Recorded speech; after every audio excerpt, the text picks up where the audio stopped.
ভণ্ড ফরহাদ মজহার খালেদ মহিউদ্দিনের সাথে টকশোতে যে কিছু আপত্তিকর কুফুরি কথা বলেছে, তাকে তো চ্যালেঞ্জ করা হচ্ছে, সে তো রাজি না।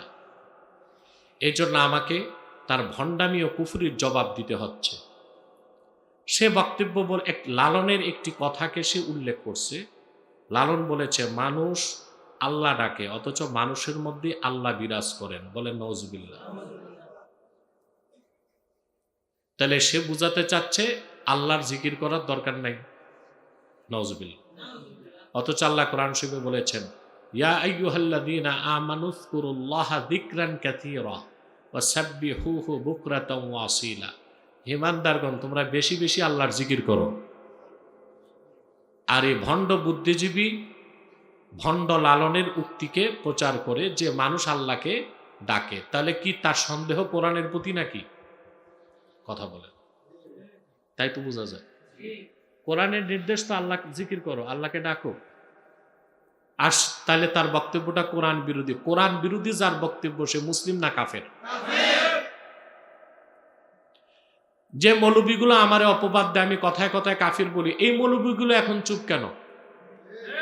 ফরহাদ মজহারে যদি কাফের বলা না যায়, তো ফেরাউনরে কাফের বলবেন কেমন করে? বলেন। আসলে কিছু ভণ্ড মৌলবী যে অপপ্রচার করে, এগুলো একটা সুদূর প্রসারী পরিকল্পনা। মুভ ফাউন্ডেশন, ইন্টারফেথ, খ্রিস্টানদের বিভিন্ন সংস্থা, এ কথিত সুফিবাদী, এদের সমন্বিত চক্রান্ত হিসেবেই এই ভণ্ড বক্তা স্কলাররা কিছু কুফুরি আকিদা ও কুফুরি কনসেপ্ট সমাজের মধ্যে ছড়াই দিছে। এর মধ্যে একটা হচ্ছে, কথায় কথায় কাফের বলা যাবে না। যদি মানুষ কথায় কথায় কাফের হয়, কথায় কথায় কাফের বলা যাবে। কথা বুঝছেন না? এরপর আরেকটা শিরকি কথা, মানুষের মধ্যে আল্লাহ বিরাজ করেন, এই আকিদা যে রাখবে সে কাফের হয়ে যাবে। হানাফি মাযহাবের প্রসিদ্ধ আকিদার কিতাবে এসেছে, মানি তাকাদা আন্নাল্লাহা হাল্লা বিশাকসিন আও শাইইন ফাকাত কাফার। যে এই বিশ্বাস রাখলো যে আল্লাহ কোনো ব্যক্তির ভিতরে বা বস্তুর ভিতরে প্রবেশ করছেন, সে কাফের হয়ে গেল। অতএব এটা একটা কুফরি আকিদা। সর্বেশ্বরবাদী বা ওয়াহদাতুল উজুদে বিশ্বাসী যারা, তারা এই কথা প্রচার করে। আমরা মুসলমান তাওহীদবাদী, আমরা ওয়াহদাতুল উজুদে বিশ্বাসী না, আমরা ওয়াহদাতুল শুহুদে বিশ্বাসী। আর এই লালনপন্থী যারা কথিত সুফিবাদী ভণ্ড জিন্দিক, এই ভণ্ড বুদ্ধিজীবীর মতো আরো যারা আছে, তাদের আকিদা হচ্ছে সর্বেশ্বরবাদী আকিদা। তারা মনে করতে চায়, নাউজুবিল্লাহ, এই কথা আমি মুখে আনতে পারবো না, তারা বলতে চায় সব কিছুতেই ঈশ্বর আছে। নাউজুবিল্লাহ, শিরক, কুফরি আকিদা। সব কিছুতে ঈশ্বর নাই, সব কিছু ঈশ্বরের। কথা বলেন। সব কিছুতে আল্লাহ আছেন, এটা শিরকি মতবাদ। সব কিছু আল্লাহর, এটা হচ্ছে ওয়াহদাতুল শুহুদ। আমরা ওয়াহদাতুল শুহুদকে বিশ্বাস করি। ওয়াহদাতুল উজুদ একটা শিরকি মতবাদ, এটা কোনো মুসলমান বিশ্বাস করতে পারে না। কথা বুঝতে পারছেন? তারপরে ভণ্ড বুদ্ধিজীবী বলছে, কোরআন কোনো দলিল নয়, কোরআন হচ্ছে শুধুই ওহী। ওর গলায় যদি ফাঁসি দেন, ওহী শব্দের অর্থ করতে পারবে সে? কথা বলেন। ফরহাদকে বলবো, তুমি বাংলাদেশে কোনো মাদ্রাসায় ভর্তি হয়ে আগে মক্তবটা পড়াশোনা করো। তোমার ইসলামের বেসিক নলেজ নাই। তুমি আসো মার্কস নিয়া, বোদা নিয়া, কার্ল মার্কস নিয়া, কান্ট নিয়া, হেগেল নিয়া। এই হেগেল স্যাগেল এগুলো মুসলমানের কাছে কোনো গুরুত্ব নাই। আমি আগেই বলছি, এদের দর্শনের বইয়ের পৃষ্ঠায় আমরা ঝালমুড়ি খেতেও প্রস্তুত না। কিচ্ছু নাই ওখানে, সেরেক ছাড়া, কুফর ছাড়া। তুমি মুখস্থ করো, কারণ তোমারে আমার মনে হয় তুমি খ্রিস্টান। খ্রিস্টানদের প্রতি খুব প্রীতি তোমার, হিন্দুদের প্রতি খুব প্রীতি। দেখেন না পিছনে সরস্বতীর মূর্তি, সামনে লালনের দোতারা বেহালা, ঠিক কিনা? এ হইছে মুসলমানদের বড় বুদ্ধিজীবী। বলে আমি নাস্তিক না। তো আবু জেহেলও তো নাস্তিক ছিল না। আস্তিক মানেই তো মুসলিম না। আল্লাহর হাবিবের রেসালাতকে যে বিশ্বাস করবে না, ওনার আনিত দিন ইসলামকে যে সন্দেহ করবে সে কাফের, কাফের, কাফের।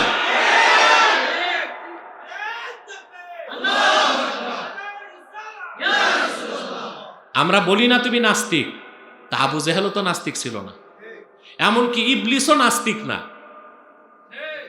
ইবলিসও আল্লাহকে বিশ্বাস করে। অথবা নাস্তিক না হওয়াই মুসলিম হওয়ার পরিচয় বহন করে না, মুসলিম হতে হবে।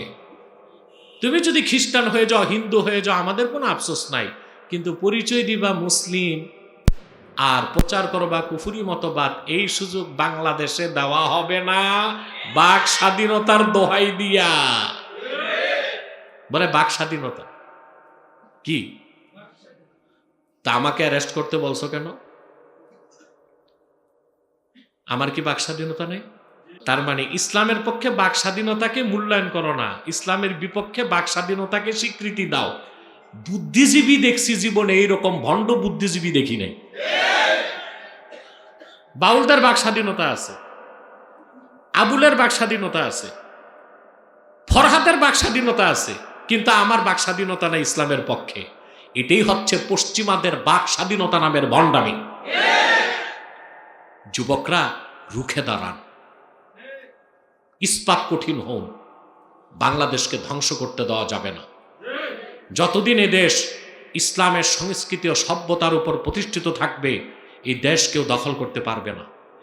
আর ফরহাদের মতো সিআইএর এজেন্ট যারা আমাদের সভ্যতাটাকেই পরিবর্তন করে দিতে চাচ্ছে বহুত্ববাদের নামে, বহু সংস্কৃতির নামে, বাক স্বাধীনতার নামে, মত প্রকাশের স্বাধীনতার নামে, তখন কিন্তু নিজেরাই ধ্বংস হবেন না, আপনাদের প্রিয় মাতৃভূমি বাংলাদেশটাকেও হারিয়ে ফেলবেন আপনারা। যেভাবে স্পেনের মুসলমানরা স্পেনকে হারিয়েছে, পূর্ব তিমুরের মুসলমানরা পূর্ব তিমুর হারিয়েছে, সুদানের মুসলমানরা দারফুরকে হারিয়েছে, ফিলিপাইনের মুসলমানেরা ফিলিপাইনকে হারিয়েছে।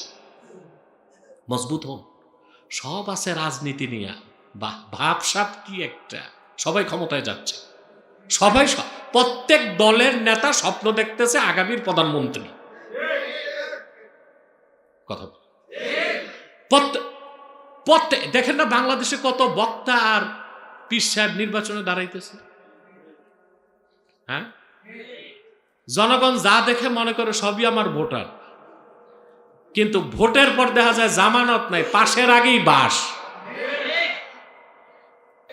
তাহলে সুফিবাদে বিশ্বাসীকে মুসলমান বলার সুযোগ আছে? আজকে সুফিবাদের বিপক্ষে সবচেয়ে কঠিন কথা আমি বললাম, কারণ এখন আর পাশ কাটার সুযোগ নাই। এই সুফিবাদীরা জিন্দিক, বেদিন, বিধর্মী, মানুষকে ধোঁকা দিচ্ছে। তাদের সবচেয়ে বেশি কুপ্রভাব ছিল মুজাদ্দেদ আল-ফেসানির জমানায়, বুঝলেন? এ লালন কোথা থেকে আসছে? লালন হিন্দু ছিল না মুসলিম ছিল এটাই প্রমাণ করা যায় না, তবে সে হিন্দু ছিল কিনা জানি না, তবে লালনকে মুসলিম বলার সুযোগ নাই, কারণ তার আকীদায় যথেষ্ট কুফরি মতবাদ ছিল, সে জিন্দিক ছিল।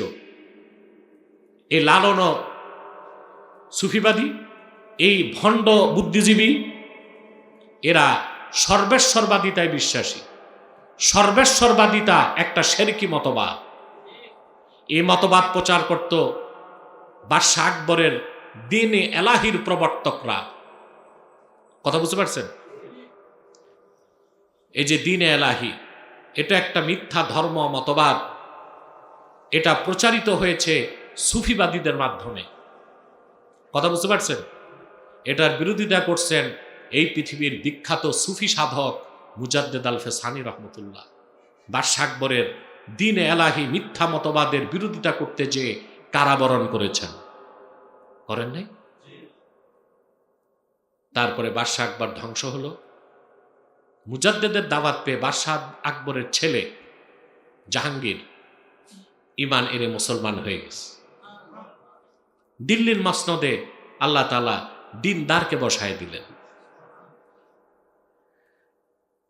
মুজাদ্দেদের আল-ফেসানি রহমতুল্লাহর আন্দোলনে দিনে এলাহি চূর্ণ বিচূর্ণ হয়ে গেছে, কিন্তু কিছু ভণ্ড সুফিবাদীর মাধ্যমে এই মতবাদের কিছু কুফরি আকীদা এখনো টিকে আছে। আর এই মতাদর্শ প্রচারকারী হচ্ছে কুখ্যাত বাউল গোষ্ঠী। এবার বুঝলেন আমাদের সাথে বাউলদের দ্বন্দ্ব কোথায়। আর এই বাউলদের আরেক বাউল নামের ফাউল হইছে তথাকথিত লালন ভক্ত এই ফরহাদ নওশাদ। সরকারকে ও বহু জায়গায় দৌড়াইছে গত 15 দিন আমাকে অ্যারেস্ট করাইতে, বুঝলেন কেন? আমি বলছিলাম যে তুমি কাদেরকে হুমকি দাও? তৌহিদি জনতাকে হুমকি দাও। তৌহিদি জনতার যদি একবার ধৈর্য হারায়, কোদাল দিয়া দাড়িগুলো চাইসা জুতা পেটা করে বাংলাদেশ থেকে তোমাকে বের করবে।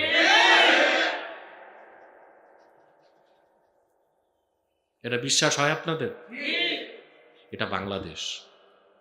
ইসলামকে বাদ দিয়ে এখানে কিছুই চলবে না।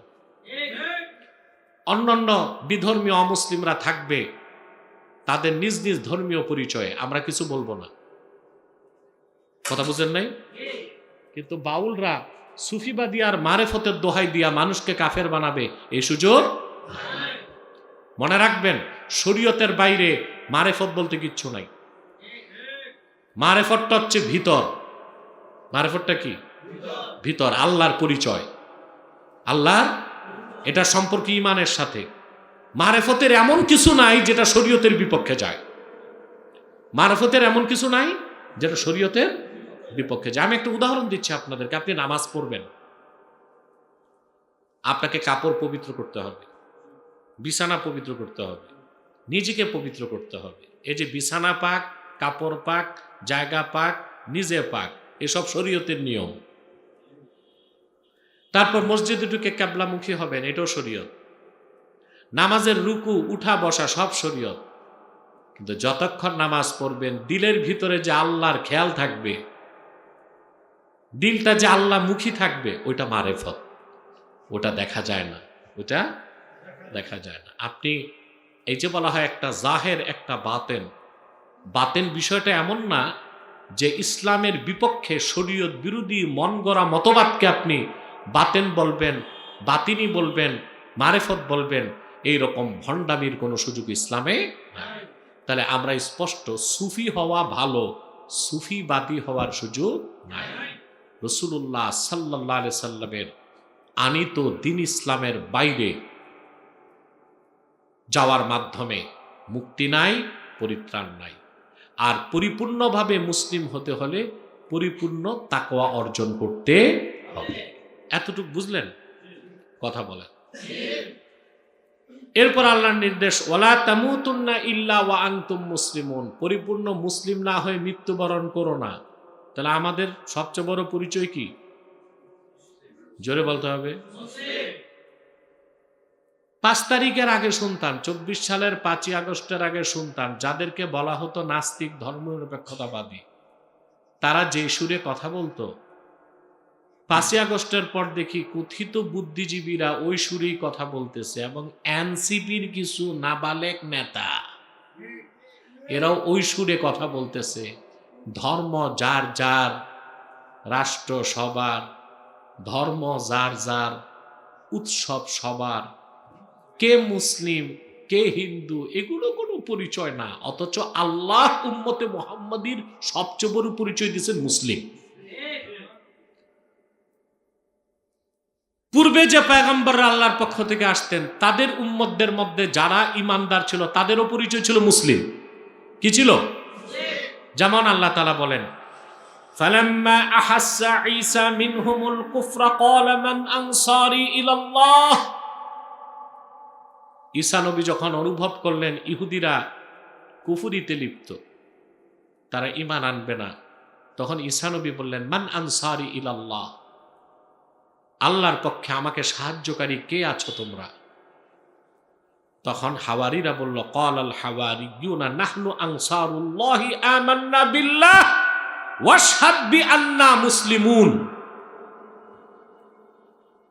ঈসা নবীর উম্মত যারা, বিশেষ করে হাওয়ারীরা বলল, আমরাই হাওয়ারী, আমরাই আপনার সাহায্যকারী, এবং আমরা হাওয়ারীরাই আল্লাহ সাহায্যকারী, আল্লাহর জন্য আপনাকে সাহায্য করব। হাওয়ারিয়ুন ছিল ধোপা। ধোপা কি ছিল? ধোপার কাজ করত। ওদের সংখ্যা কিছু তাফসীর আসছে 12 জন ছিল। কতজন? তারা বলল, আমরা ঈমান এনেছি আল্লাহর উপর, এবং ঈসা ইবনে মারিয়াম আপনি সাক্ষী থাকুন বি আন্না মুসলিমুন, আমরা মুসলমান। তাহলে বোঝা যায় পূর্বে আল্লাহর পক্ষ থেকে যে নবীগণ আসতেন তাদের ঈমানদার উম্মতদেরও পরিচয় কি ছিল? যখন তারা ঈমান থেকে সরে গেল তখন তাদের জাতিগত পরিচয় হলো ইহুদিদেরটা ইহুদি, খ্রিস্টানদেরটা খ্রিস্টান। কিন্তু আল্লাহর কাছে মুমিনদের পরিচয় ছিল কি? মুসলিম। কি ছিল?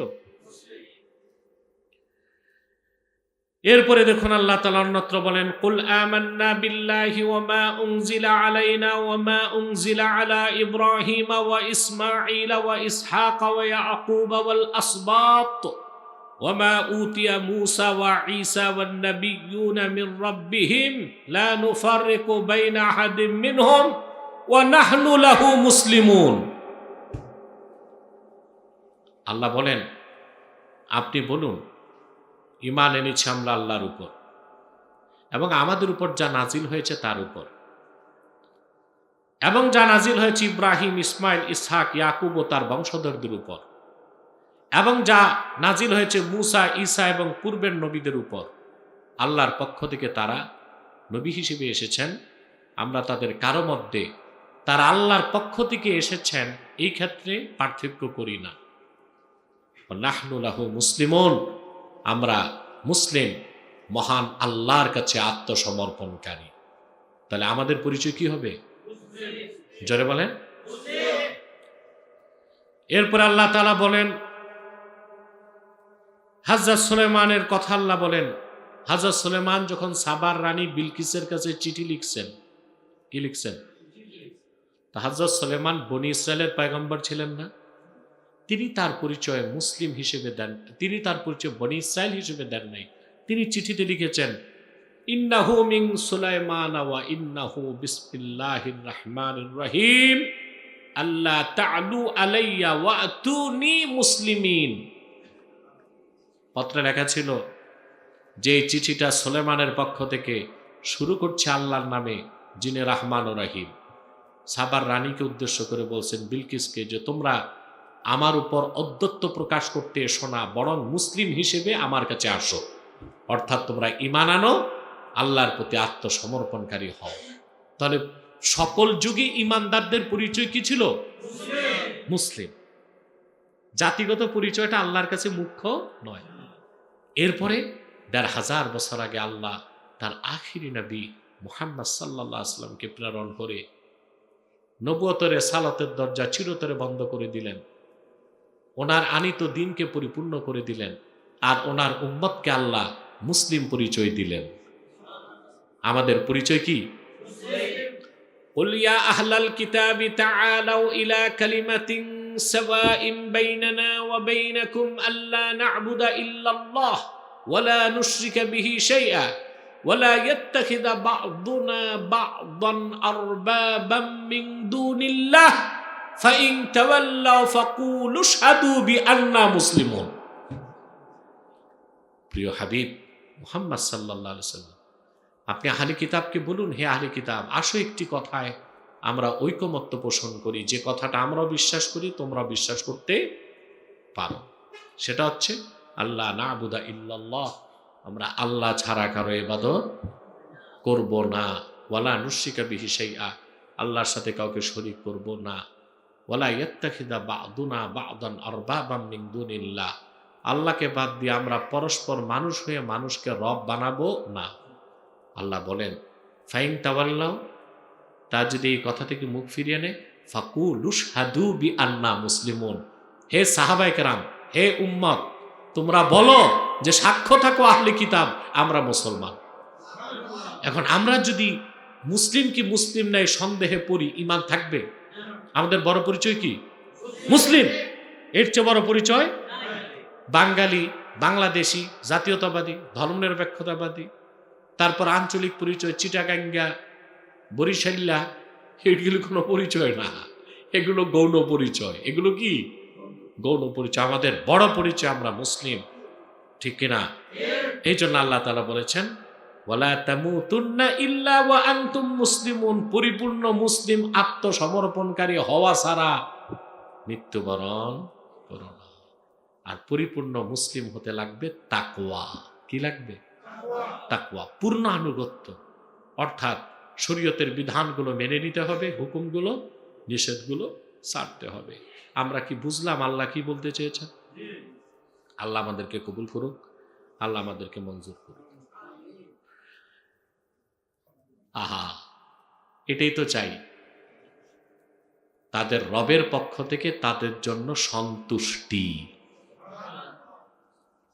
বুখারী শরীফের হাদিস, বেহেশতীরা বেহেশতে চলে যাবার পরে, জাহান্নামীরা জাহান্নামে যাওয়ার পরে আল্লাহ তাআলা আপন বেহেশতি বান্দাদের সামনে উপস্থিত হবেন, বলবেন, বান্দারা তোমরা কি আমার উপর রাজি, সন্তুষ্ট আছো? তারা বলবেন, আল্লাহ তুমি এত নেয়ামত দিয়েছ, এত মর্যাদা দিয়েছ, সৃষ্টি জগতে কাউকে, কোনো সৃষ্টিকে এত সম্মান করো নাই, তোমার হাবিবের উম্মত হওয়ার কারণে আমাদেরকে যে সম্মান করছো, আমরা রাজি আছি। আল্লাহ বলবেন, সবচেয়ে বড় খুশির খবর তো জানাই নাই, এখন বলছি শোনো, আমি আল্লাহ তোমাদের উপর রাজি হয়ে গেলাম, আর কোনোদিন নারাজ হব না। এটা হচ্ছে রিদওয়ানুম মিনাল্লাহ, আল্লাহর পক্ষ থেকে সন্তুষ্টি। বলেন সুবহানাল্লাহ। এই সব নাজ ও নেয়ামত তাদের জন্য যারা আল্লাহকে ভয় করবে, ঠিক না? এই জন্য আল্লাহ তাআলা বলেছেন, ইয়া আইয়ুহাল্লাযীনা আমানুত্তাকুল্লাহ হাক্কা তুকাতিহ, হে মুমিনগণ তোমরা আল্লাহকে যথার্থভাবে ভয় করো, যথাযথ ভয় করো, হক আদায় করো। আল্লাহকে যতটুক ভয় করা দরকার ততটুক ভয় করো। সুবহানাল্লাহ। আল্লাহু আকবার কাবীরা। মানুষ যত বেশি ঈমান আনার পর আল্লাহকে ভয় করবে, তার সম্মান মর্যাদা তত বাড়বে। পরকালে তার জন্য আছে জান্নাত। পরকালে কি আছে? জান্নাত। আম বান্দা যারা, তারা জান্নাতের অপেক্ষা করে, আর আল্লাহর জান্নাত মুত্তাকিদের অপেক্ষা করে। ওয়া উজলিফাতিল জান্নাতু লিল মুত্তাকিনা গায়রা বাঈদ। আল্লাহর মুত্তাকি বান্দাদের জন্য জান্নাতকে নিকটবর্তী করা হয়েছে। সুবহানাল্লাহ। অর্থাৎ মুত্তাকিগণ মৃত্যুর সাথে সাথে জান্নাত পাবে। এখানে পার্থক্য আছে না? সাধারণ বান্দারা জান্নাতের অপেক্ষায় আছে, আর জান্নাত মুত্তাকিদের অপেক্ষায় আছে। সুবহানাল্লাহ। আল্লাহ বলেন, মাসালুল জান্নাতিল্লাতী উইদাল মুত্তাকুন তাজরি মিন তাহতিহাল আনহার উকুলুহা দাইমুন ওয়া যিল্লুহা তিলকা উকবাল্লাযীনা ইত্তাকাও ওয়া উকবাল কাফিরিনান নার। সেই জান্নাতের সিফাত, বৈশিষ্ট্য, যে জান্নাত ওয়াদা করা হয়েছে মুত্তাকিদের জন্য, তার নিচ দিয়ে স্বচ্ছ পানির নহর প্রবাহিত। উকুলুহা দাইমুন ওয়া যিল্লুহা, সে জান্নাতের খাদ্য চিরস্থায়ী, ছায়াটাও চিরস্থায়ী। সুবহান। তিলকা উকবাল্লাযীনা ইত্তাকাও, সে জান্নাত হচ্ছে যারা মুত্তাকি তাদের আবাসস্থল। ওয়া উকবাল কাফিরিনান নার, আর কাফেরদের আবাসস্থল হচ্ছে জাহান্নাম। বলেন নাউযুবিল্লাহ। প্রিয় সুধী, যে ব্যক্তি যত বেশি তাকওয়া অবলম্বন করবে, সে ব্যক্তি তত বেশি আল্লাহ ও তার রাসূলের নৈকট্য লাভ করবে। একজন সফল মুসলিম, প্রকৃত মুসলিম, আল্লাহওয়ালা বুজুর্গ বান্দা হতে ঈমানের পর সবচেয়ে বড় জরুরি বিষয় কি? জোরে বলতে হবে। সুবহানাল্লাহ। কথা বুঝতেছেন? রাসূলুল্লাহর উম্মতের মধ্যে যারা মুত্তাকি, তাকওয়াবান, তারা কখনোই রাসূলুল্লাহর নজরে কারাম থেকে দূরে যায় না। রাসূলুল্লাহর নজরে কারাম থেকে দূরে যায় না। সুবহানাল্লাহ। মুআজ বিন জাবাল রাদিয়াল্লাহু তাআলা আনহুকে রাসূলুল্লাহ সাল্লাল্লাহু আলাইহি ওয়াসাল্লাম যখন ইয়ামান পাঠালেন গভর্নর হিসেবে, কোথায়? তো তাকে নসিহত করে রাসূলুল্লাহ সাল্লাল্লাহু আলাইহি ওয়াসাল্লাম কিছু দূর এগিয়ে দিলেন, আগায় দিলেন। বিদায় লগ্নে আল্লাহর হাবিব বললেন, হতে পারে আগামী বছর তুমি মদিনা মুনাওয়ারায় ফিরলে আমার সাক্ষাৎ নাও পেতে পারো। অঝোর ধারায় হযরত মুআজ কাঁদতে লাগছে। তাহলে আপনি আমাকে দূরে পাঠাচ্ছেন কেন? আল্লাহর হাবিব বললেন, ইন্না আওলান নাসি বিআল মুত্তাকুন মান কানু হাইসু কানু। সুবহানাল্লাহ।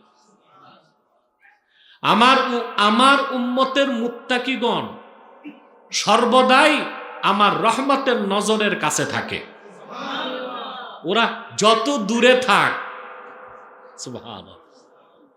এর চেয়ে বড় পুঁজি আছে বলেন? এই তাকওয়াটা, এই তাকওয়া অর্জন করা ছাড়া পরিপূর্ণ মুসলিম হবার কোনো সুযোগ নাই। এজন্য আল্লাহ আগে মুমিনদেরকে বলছেন তাকওয়ার কথা, তারপর বলছেন পুরাপুরি মুসলিম হও। কারণ পুরাপুরি ইসলামকে গ্রহণ না করে পরিপূর্ণ তাকওয়াকে লালন করা যায় না। যায়? তাকওয়া হচ্ছে আদেশগুলো মানা, নিষেধগুলো ছাড়া, ঠিক না? এটাই তো শরীয়ত। এটা কি শরীয়ত? ইসলামের মূল অস্তিত্বের একটা অংশ হচ্ছে শরীয়ত। ইসলামের মূল হচ্ছে ঈমান, বাকিটা শরীয়ত। বাকিটা কি? সম্পর্ক ঈমানের সাথে। কিসের সাথে? ইসলামের মূল হচ্ছে ঈমান, এরপর যা পুরাটাই শরীয়ত। আর এই কথিত কুখ্যাত বাউলরা শরীয়ত কি বিশ্বাস করে না। এদেরকে মুসলমান বলা যায়? শরীয়তের পরিভাষায় এদেরকে বলা হয় জিন্দিক। কি বলা হয়? জিন্দিক।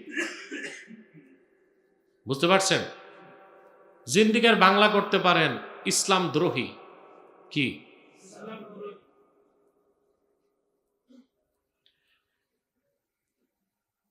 এই বাউলদের উৎপত্তি হচ্ছে তথাকথিত সুফিবাদীদের থেকে। পীরি মুরিদিন নামে এখন থেকে নয়, বহু আগ থেকে একটা বিভ্রান্তি সৃষ্টিকারী দল পৃথিবীতে কাজ করে গেছে। তারা নিজেদেরকে সুফিবাদী বলে। কি বলে? মনে রাখবেন, স্পষ্ট অক্ষরে বলছি, সুফি হওয়া ভালো, সুফিবাদী হওয়া যায় না। সুফি হওয়া কি ভালো। আল্লাহর অলিগণের নামের আগে সুফি থাকতো। শাহ সুফি কারামত আলী জনপুরি, শাহ সুফি নূর মোহাম্মদ নেজামপুরি, শাহ সুফি নূর মোহাম্মদ ঝানজানবি। সুফি তো ভালো, কিন্তু সুফিবাদ একটি কুফরি মতবাদ। সুফিবাদীদের মতে মদ হালাল, সুফিবাদীদের মধ্যে গান বাদ্য জায়েজ, সুফিবাদীদের মতে জেনা বলতে কিছু নাই। এ হারামজাদা সুফিবাদী যারা কাফেরগুলো বলে পুরুষ মহিলা পারস্পরিক সম্মত থাকলে দৈহিক সম্পর্ক করা যায়। ছি ছি ছি, সব কুফরি আকীদা। সব কি? যে ভণ্ড বুদ্ধিজীবীটা আমার বিরুদ্ধে খেপছে, ও কিন্তু বিয়ে করে নাই। যেটারে ওর বউ মনে করেন ওইটা ওর বান্ধবী। কেন? এই বুদ্ধিজীবী তো শরীয়ত মানে না, ও লালনের পূজা করে, লালনের অনুসারী। বুঝেন নাই? যেটা ওর বান্ধবী ওইটা আবার গুরুত্বপূর্ণ পদ নিয়ে বসে আছে। সব কথা তো বলাও যায় না, কিন্তু বুঝে তো নিলেন আপনারা। কি বলেন? তো সুফি হওয়া ভালো, সুফিবাদী হওয়ার সুযোগ নাই। সুফিবাদী মানে কি? সুফিদের মতবাদ। তো রাসূলুল্লাহর দিন তো পরিপূর্ণ হয়ে গেছে ১৫০০ বছর আগে। সেই ইসলামের বাইরে কোনো ব্যক্তি বা গোষ্ঠীর মতবাদ কোনো মুসলমান গ্রহণ করতে পারে না। যদি করে, আল্লাহর ফতোয়ায় সে কাফের। দেখেন, আপনি কোরআন শরীফ থেকে দেখেন, মক্কা মুকাররমায় যারা কুরাইশ কাফের ছিল, কুরাইশরা, ওরা কিন্তু আল্লাহকে বিশ্বাস করত। আল্লাহকে। তাহলে মূর্তি পূজা কেন করত? মূর্তি পূজা করত আল্লাহর সন্তুষ্টি লাভের জন্য। নাউজুবিল্লাহ বলবেন। মানে তাদের উদ্দেশ্য ছিল মহৎ, পদ্ধতি ছিল, উদ্দেশ্য ছিল, তরিকা ছিল।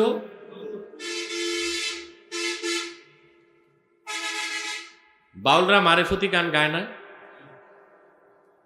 কিন্তু তাদের কথায় কুফর, আকীদায় কুফর, তরিকায়।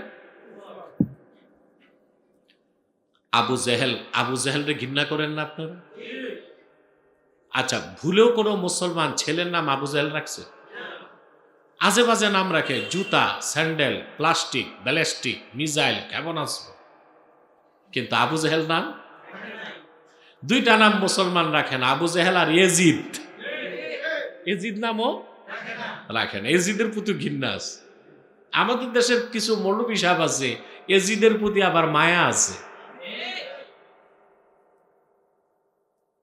এই সুফিবাদীগুলো হলো বেদাতি, আর এজিদের দালালরা হলো খারিজি, নজদি। নজদি নজদি আমাদের সাথে নজদিদেরও সম্পর্ক নাই, আমাদের সাথে বেদাতিদেরও সম্পর্ক নাই। আমরা হচ্ছে আহলুস সুন্নাহ ওয়াল জামাআহ, ঠিক না? তো বলছিলাম, আবু জেহেল এমন কাফের ছিল, কিন্তু আল্লাহকে বিশ্বাস করত।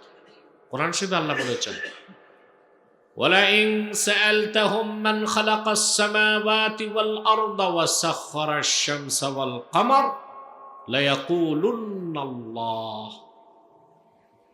প্রিয় রাসূল সাল্লাল্লাহু আলাইহি ওয়াসাল্লাম, আপনি যদি তাদেরকে জিজ্ঞেস করেন আকাশ ও জমিন কে সৃষ্টি করেছেন, চাঁদ এবং সূর্যকে কে নিয়ন্ত্রণ করেন, মুশরিক কাফেররা বলবে আল্লাহ। সৃষ্টি কে করছেন? নিয়ন্ত্রণ কে করেন? তো তারা মূর্তি পূজা কেন করতো আল্লাহকে বাদ দিয়া? ওটার জবাব তারা দিছে, মা না'বুদুহুম ইল্লা লিয়ুকাররিবুনা ইলাল্লাহি যুলফা। এগুলোর ইবাদত করি তো আল্লাহকে পাওয়ার জন্য, এরা যেন আমাদেরকে আল্লাহর কাছাকাছি নিয়ে যায়। তো ওরাও আল্লাহকেই পেতে চাইতো, কথা বলেন। কিন্তু আল্লাহকে পাওয়ার জন্য যে পদ্ধতি, তার বাইরে যে মন গড়া পদ্ধতিতে শিরকি কাজ করত, কথা বুঝে না। খ্রিস্টানরা বলতো আমরা মনে করি ঈসা হচ্ছে আল্লাহর বেটা, নাউজুবিল্লাহ। আমরা ঈসার ইবাদত করি আল্লাহকে পেতে। ইহুদিরা বলতো উজাইর হচ্ছে আল্লাহর বেটা, আমরা উজাইরের ইবাদত করি আল্লাহকে পেতে। বেলা শাক ঈসা এবং উজাইর আমার আল্লাহর নগণ্য দাস ছাড়া কিছুই ছিল না, ঠিক না? তারা তাদের কওমের কাছে রসুল হিসেবে এসেছিলেন, কিন্তু তারা দুজনই ছিলেন, উজাইর এবং ঈসা, আল্লাহ তাআলার দাস। ইহুদিরা বলতো আমরা উজাইরের ইবাদত করি আল্লাহকে পেতে, আমরা ঈসার ইবাদত করি, খ্রিস্টানরা বলতো আল্লাহকে পেতে। মক্কার কুরাইশরা বলতো আমরা এই মূর্তিগুলোর ইবাদত করি আল্লাহকে পেতে। আল্লাহ তখন আয়াত নাজিল করলেন, কুল ইন কুনতুম তুহিব্বুনাল্লাহ ফাত্তাবিউনি ইউহিব্বুকুমুল্লাহ ওয়া ইয়াগফির লাকুম যুনুবাকুম ওয়াল্লাহু গফুরুর রহিম।